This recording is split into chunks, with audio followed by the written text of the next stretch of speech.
За өнөөдрийн үзэх сэдэв бол эргэвчийн талаар үзнэ. За эргэвч бол хоёр төрлийн эргэвч байдаг.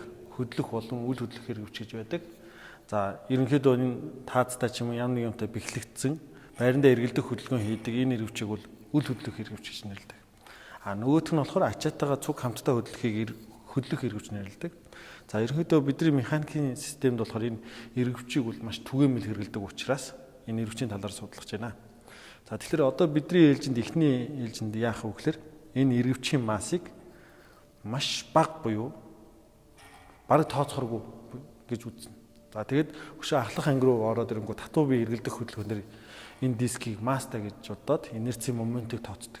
За тэгэхээр одоо бид нэр эхлээд 8 дугаар ангийн хэмжээнд бол энэ эргэвчийг яаж судлах вэ гэж. За тэгэхээр энэ болохоор үл хөдлөх эргэвч буюу зөвхөн байрандаа эргэлдэх хөдөлгөөн хийнэ гэсэн үг. За тэгэхээр энэ дээгүүр утас давнуулан бид нар ачааг зөөх маягаар хэрэгэлдэг. За тэгэхээр би энд 100 г-ын туухай зүүчлээ. За 100 г-ын туухай зүүчээд би энүүнийхээ хүчийг, өргөх хүчийг хэмжих юм бол энэ ямар байх вэ гэхээр яг хүндийн хүчтэй тэнцүү байна. За энэ динамометр байна. За динамометрээр бол юу хийх вэ гэхээр хүч хэмжинэ. За тэгэхээр энэ хөдлөх хэрэгч энэ дээр ингээ харах юм бол яг нэгийн тодор байж байна.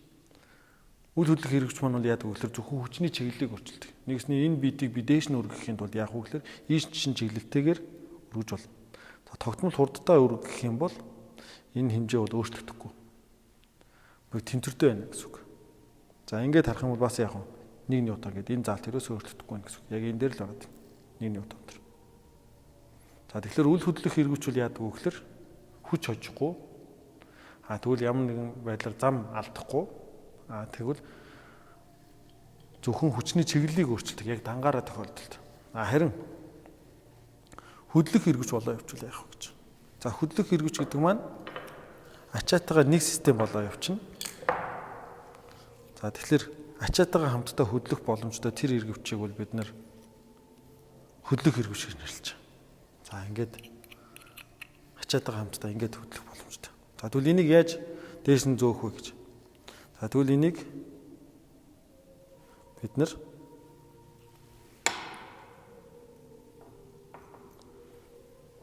байгаль дээр бол яадаг вэ гэхээр ямарваа нэгэн зүйлийг хожих юм бол ямар нэгэн зүйлийг бид нар алддаг. За тэгэхээр бид нар хүч хожих юм бол зам алдна гэсэн үг. Хүч хожих юм бол зам алдна. Тэгвэл зам алдах юм бол бид нар юу хожих вэ? Хүч хожих юм байна. Замыг хожвол бид нар хүч алдна гэсэн үг. Тэгэхээр ямар нэгэн зүйлийг бид нар бол цэвэр хожиж эсвэл цэвэр алдаж болохгүй. Ерөөсөө бид нар бол байгалийн ерөөсөө энэ бол алтан дүрм гэдээ ойлгож болно. За тэгэхээр ийм байна гэж үү. За ингээд өргөжүүл яах вэ гэж. За эндээс ингээд энэ битийг дээш нь доош нь зөөж болно. Энийг өөрчлөх замаар. За тэгэнгүүт энэ хоёр утас энэ ачааг хамт өргөж гинэ гэж үзэж байна. Тэгвэл энийг ингээд зөөх замаар бол энэ дээр яах вэ гэхээр хүчийг хожчихно. Хүчийг хожичвол бид нар яах вэ гэхээр замыг алдна гэсэн үг. За эндээс ингээд харах юм бол энд бол бараг 0.5 ньютон буюу 50 г гэж зааж байна. За энийг ингээд дээш нь өргөхөд би маш бага зайд өргөх гэж одоо нэгсний ачааг ийм зайд өргөж штт. Ийм зайд өргөхөд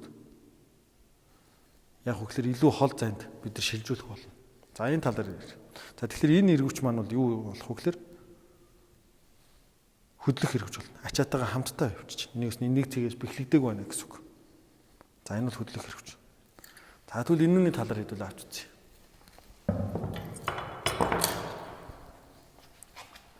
За үл хөдлөх эргэвч маань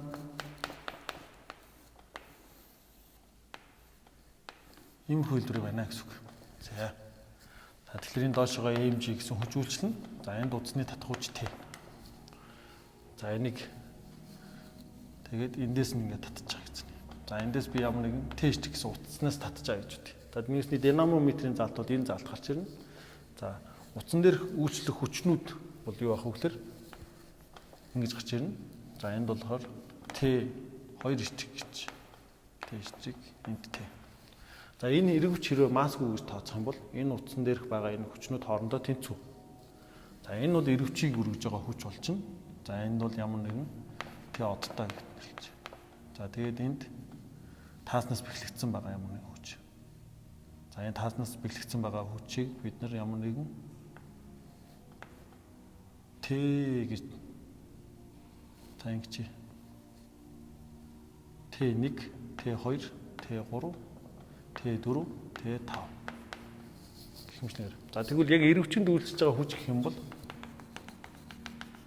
энэ гурван хүч болно гэсэн үг. Яг нэг утсан дээр байгаа хүчнүүд нь хоорондоо тэнцүү гэх юм бол тоо утгаараа тэнцүү. Тоо утгаараа тэнцүү. Тэгвэл энд бид үйлчилж байгаа хүч гэх юм бол хоёр хүч үйлчилж байна. Т1 дээшээ чиглэг эрг гэх юм бол доошоо чиглэл сөрөг болно. Хасах нь EMG тэнцүү тэг. За энэ бид хөдөлгөөнгүй байсан 50 байсан гэвэл тэгтээ тэнцүү. Тэгвэл Т1 маань юу болчих вэ гэхээр EMG-тэй тэнцүү. Тэгвэл эндээс татж байгаа динамометр маань Т1-тэй тэнцүү юм чинь Т3 тэнцүү EMG болно гэсэн үг. За бид нар энийг ерөнхийдөө нэг утсан дээр байгаа учраас Т-гээ тэмдэглэж болох боловч энэ векторээс ялгаатай учраас би Т1 Т3 гэж биччихсэн. Тэрнээс бага ангийн хүүхдүүд бодохдоо шууд энийг дан Т гэж яг бодож болно гэсэн үг. За тэгвэл хөдлөх хэрэгж болчул яах. За хөдлөх хэрэгж болчул энд ингээд тааж байна. За таазнаас ингээд эргэж төвлөдөд эргөвчтэйгээ хамт ачаана байгаа. За эндээс ямар нэгэн Т гэсэн хүчээр өрнө гэж үтээ. За тэгвэл бага ангийн хүүхдүүд бол яаж бодож болох вэ гэхээр энийг Т гэсэн бол энэ утасны татах хүч нь энд Т байна. Энд Т байна гэсэн үг. Энэ эргөвчийг энэ мастай бид нэг систем байна гэж үзэх юм бол энд үйлчилж байгаа хүч нь mg. Тэгэхээр энэ системд үйлчилж байгаа хүч бол дээшээгээ 2 хүч байна, доошоогоо 1 хүч байна гэсэн үг. За ингээд бодох юм бол дээшээгээ чиглэг эрг гэх юм бол энэ хоёр эрг болно.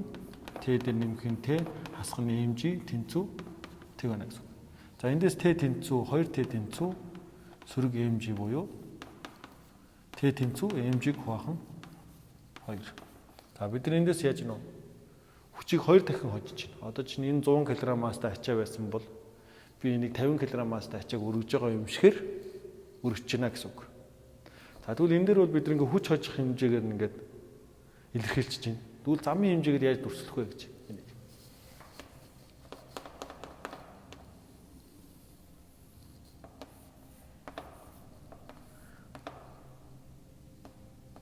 За ийм эргөвч байна гэсэн. За энэ эргөвчийг би дээш нь ачаатай нь хамт ийм хэмжээнд өргөе. X гэсэн дайнд өргөе. За тэгэх юм бол энэ эргөвч яах вэ гэхээр ийм байдлаар очино. Тэгэнгүүт ачаа нь бас яг энд ингээ өрөөд.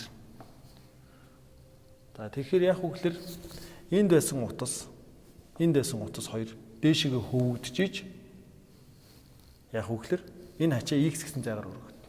Нэгсний энэ эргөвч эндээс энэ утас байхгүй болж ижил энэ эргөвч маань дээшээгээ x гэсэн зайд өргөнө гэсэн үг. Тэгэх юм бол энэ утас маань энэ x утас хайчаагаад гарч ирэх юм гэхэлэр дээшээгээ хөвгдөж гарч ирнэ. Тэгэхээр ингээд нийлбэр нь x юм бол 2x гэсэн утас яг хөвгдөж гарч ирнэ гэсэн үг.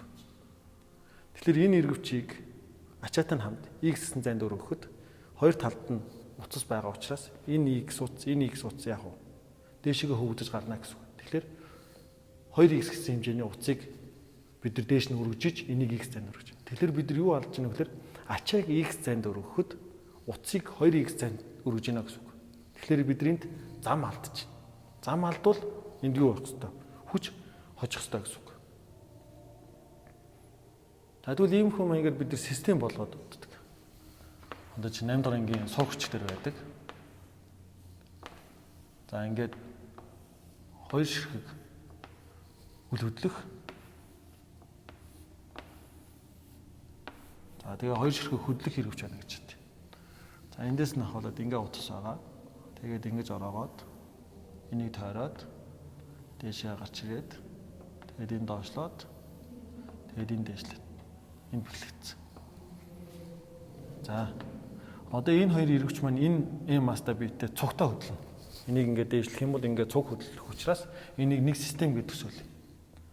За тэгэх юм бол энд утасны татах хүчийг Т гэж үзэх юм бол за утасны татах хүчийг Т гэдэг маань бол теншин гэдэг үгний эхний төвсгийг явж байгаа. Тэгэхээр энэ бол утасны татах хүч гэж нэрлэж байна. За тэгвэл энэ Т гэдэг хүч маань бол энд явах нь Т энэ иргэвчийг утас доош нь татна. А энэ иргэвчийг утас энэ дээш нь татна. Т ингэж явжгаад энд утсыг дээш нь татна. Т тэгээд энд доошоо татна. Энд доошоо татна. Энд дээшээ татна. Энд дээшээ татна. Энд доошоо татна гэсэн үг. За тэгээд ингээ харах юм бол энэ хоёрын нэг систем гэдэг үзэх юм бол доошоогоо EMG. Дээшигээ 1 2 3 4 утасны татах хүч байна. Дээшээ чиглэлийг эрг гэх юм бол 4T-гээс хасах нь EMG тэнцвүүтэг болно гэсэн үг. Тэгвэл энэ Т гэсэн хүч юу болж байна? Тэгэхээр EMG хуваах нь 4. Бид нар яаж юм гэсэн үг вэ? Хүчийг 4 дахин хожиж гинэ гэсэн үг. Нэгсний 100 кг масстай ачаа байсан бол би эндээс 25 кг масстай ачааг өргөж байгаа юм шигээр татна гэсэн үг. Гэтэ тогтмол хурдаараа дээшээ өргөх юм бол энэ бол тэнцвэр. Яг л Ньютоны 1-р хууль. За. Тэгвэл замыг яаж алдах вэ гэж. За тэгвэл би энэ ачааг ямар нэгэн x гэсэн хэмжээгээр дээшлүүлье. Ачааг x гэсэн хэмжээгээр дээшлүүлье. Тэгэхээр яах ёстой юм бэ гэж. Тэгэхээр энэ утаснуудыг би бүгдийг x гэсэн хэмжээгээр дээшлүүлнэ. Тэгвэл энэ x гэсэн утас яах вэ гэхээр тасрах ёстой буюу энэ үзүүрийг энд аваачих юм бол энэ үзүүрийг энд аваачвал энэ үзүүрийг энд аваачвал энэ үзүүрийг энд аваачвал гэсэн үг. Тэгэхээр яг энэ хэсэг маань бүгд тасраад яг энэ дээр ингээ аваачих юм энд x гэсэн зайгаар дээшлэнэ гэсэн үг. Тэгэхээр дөрвөн ширхэг x утас хайчих вэ гэж. Энэ дөрвөн ширхэг x утас бол ийшээгээ хөвгдөж гарч ирэх ёстой. Ингээд энд бол 4x хөвгдөнө. Гэтэл би ачааг x гэсэн хэмжээгээр өргөхөд утсыг 4x гэсэн зайгаар яаж гэнэ үү? Татж гинэ гэсэн үг. Тэгэх юм бол би энд замыг алдаж байна. Хүчийг ямар хэмжээгээр хожно? Замыг яг тэр хэмжээгээр хожно. Алдна гэсэн үг. Тэгэхээр байгаль дээр ямар нэгэн зүйлийг хожих юм бид нар ямар нэгэн зүйлийг заавалчгүй хадвал гэхээр алддаг. За ийм хүү маркерөөр ямар бодлого болж болох вэ гэж.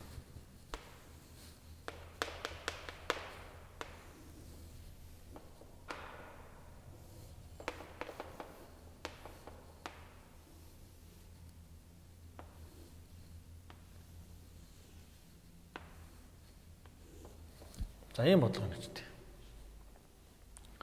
За энд бол одоо чинь харах юм бол 2 ширхэг хөдлөх хэрэгж 1 ширхэг үл хөдлөх байна гэсэн үг. За энэ доошоогоо EMG. За би энэ утасны татах хүчийг олъё гэж бодъё. За тэгвэл энэгээр татах хүч нь Т гэж байна. За энэ Т юм бол энэ иргэвчийг утас доош нь татна. Энэ утсыг иргэвчийг утас дээш нь татна. Тойрж яваад энд дээшээгээ татна. Энэ тааснаас доошоогоо бэхлэгдэнэ гэсэн үг. Энд. Тэгвэл энэ иргэвчийг утас яах вэ гэхээр энэ дэр доош нь татна. Энийг тест гэж. Энэ арай өөр утас олоо авчиж байгаа учраас өөр тэмдэглэгээр тэмдэглэж. За тэгвэл энэ утас энэ иргэвчийг яах вэ гэхээр дээш нь татна. Тестрийг. За тэгвэл энд яах вэ? Тестрийг дээш нь татна. Энд утасаас доош нь татна гэсэн. Таазнаас татна гэсэн. За тэгвэл энд нэг ийм систем болж байна. Энд нэг юм гарч ирж байна. Энд юу гарч ирж байна вэ гэхээр хоёр утасны татах хүчин, дээшээ татах хүчин энэ тестрэгтэй тэнцүү гэдэг юм гарч ирж байна. Яг тэгэхээр энэ иргэвчийн массыг тэг гэж үзэж байгаа тохиолдолд. Иргэвчийн массыг бид нар тэг гэж үзэж байгаа тохиолдолд. Тэгвэл энэ утасны хоёрын нийлбэр нь энэ үнтэйгээ тэнцүү болчихно. Энэ хоёрын юу болчих вэ гэхээр тэгээс хасган тестрийг тэнцүү тэг болох буюу Т тэнцүү Т эстрийг хуваах нь 2 болчихно гэсэн үг. За тэгвэл энэ иргэвч энэ масстай бид хамтдаа хөдлөх учраас энийг нэг систем гэж төсөөлөх юм бол энд юу болох вэ гэхээр Т эстригтэй нэмэх нь Т эстриг буюу 2Т эстриг нь сөрөг EMG-тэйгээ тэнцүү байна. Сөрөг энэ 2Т эстригээс EMG-г хассан тэгтээ тэнцүү. Яагаад тэгэхээр дээшээ чиглэл эрг авчвал үйлчлэх хүчнүүдийн нийлбэр тэгтээ тэнцүү байна. Яг л энэ тогтмол хурдаар дээшиж болно, эсвэл 50 байж болно. За тэр тохиолдолд буюу хамгийн минимум өргөж болох хүчний хэмжээг л бид нар олж байна гэсэн үг. Эндээс дүүл Т-ижлэг тэнцүү mg куб нь бас 2 болчихно гэсэн үг. Тэгвэл энэ утасны татах хүч юу болчихно вэ? Т тэнцүү mg куб нь 2-ыг 2 хуваахаар дахиад 4 болж байна гэсэн үг. Тэгэхээр ийм систем ашиглах юм бид яаж чинь хүчийг 4 дахин хожиж байна гэсэн үг.